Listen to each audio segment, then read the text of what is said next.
Les aliments thermogéniques, est-ce que ça aide à perdre du poids?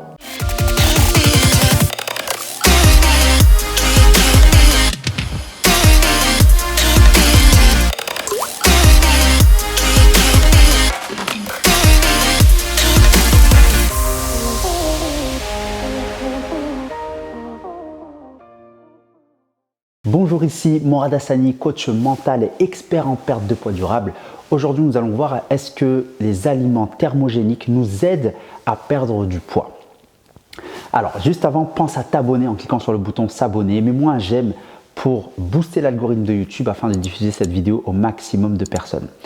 Alors, est-ce que vraiment la thermogénèse alimentaire nous aide réellement à perdre du poids? On va voir tout ça ensemble. Alors, premièrement, qu'est-ce que la thermogénèse?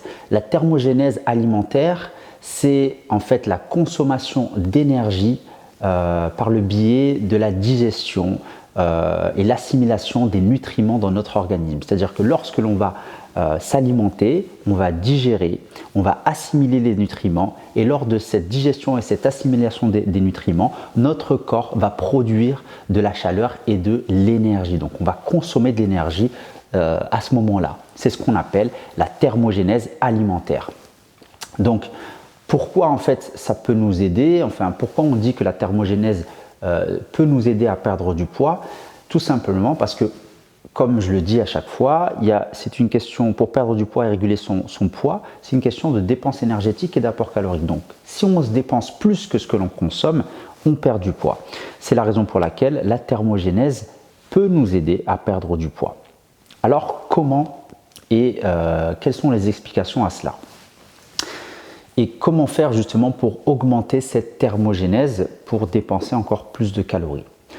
Ce qu'il faut savoir, c'est que la thermogénèse, il n'y a pas 10 000 facteurs. La thermogénèse, elle est impactée par les facteurs alimentaires et le type d'aliment. C'est-à-dire qu'en fonction des aliments qu'on va manger, ça va avoir un impact plus ou moins fort sur la thermogénèse. Donc en fonction de certains aliments, il y a, donc dans les macronutriments de base, on a les protéines, les glucides et les lipides. Les protéines ont un rôle majeur sur la thermogénèse, c'est-à-dire que les protéines, on est à 30 à 40% de plus de thermogénèse, donc il y a vraiment un facteur de 30 à 40% par rapport aux autres macronutriments.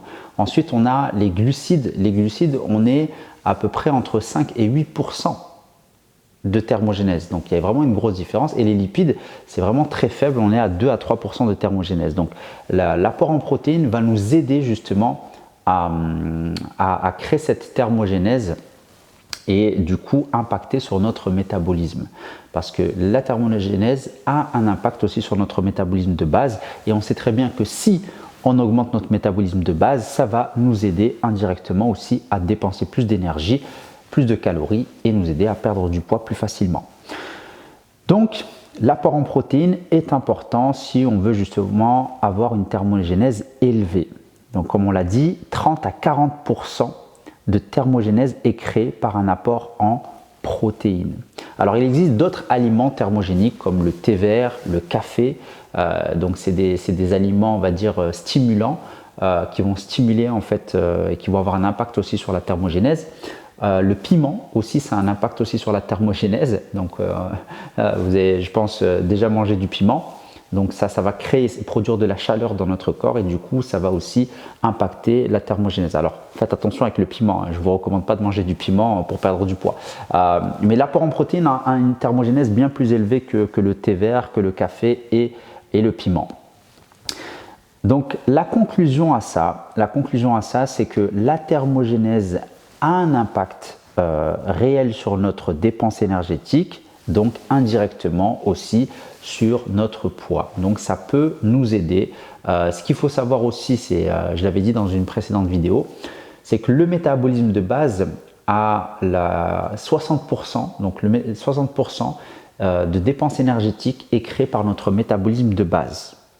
La thermogénèse, c'est seulement 15% de notre dépense énergétique et 25% est créé par notre activité physique, nos déplacements et notre vie de tous les jours, sans compter le sport, etc. Voilà, c'est vraiment Donc 60% c'est notre métabolisme de base, 15% c'est la thermogénèse et 25% pour l'activité physique. Donc la conclusion à ça, c'est que oui, la thermogénèse a un impact sur notre perte de poids indirectement, lié à une plus grande dépense énergétique, mais ça reste quand même une consommation d'énergie très faible comparée au métabolisme de base et comparée à l'activité physique. Donc on est à seulement 15% de consommation d'énergie totale, contrairement au métabolisme de base et à l'activité physique. Donc moi ce que je recommande, c'est de maintenir une vie active et ne pas essayer, enfin j'ai envie de dire c'est que du plus, mais il ne faut pas se concentrer uniquement sur l'aspect thermogénèse parce que ce n'est pas sur ce facteur-là qu'il va y avoir un réel impact sur notre dépense énergétique. Ça va être plutôt sur l'activité physique, le renforcement musculaire. Donc comme je l'ai déjà expliqué, ça va avoir un impact sur notre métabolisme de base qui à lui seul consomme 60% d'énergie corporelle, donc vraiment qui n'est pas négligeable. Donc voilà pour cette vidéo, j'espère que tu as pu comprendre et pris conscience qu'il existe plusieurs facteurs et la thermogénèse fait partie des facteurs de dépense énergétique de notre organisme. Cependant, ce n'est pas le facteur le plus impactant pour perdre du poids, même si cependant, il a un impact indirectement sur notre perte de poids. Donc oui, la thermogénèse a un impact sur la perte de poids, mais ce n'est pas un impact non plus majeur. Voilà, donc n'hésite pas à t'abonner en cliquant sur le bouton s'abonner si ce n'est pas encore fait. Mets-moi un j'aime, pose-moi tes questions en commentaire ou justement juste tes observations. Est-ce que tu as pensé de cette vidéo? Et je me ferai un plaisir de répondre à tes questions. Et je te dis à très vite dans une prochaine vidéo. Bye bye.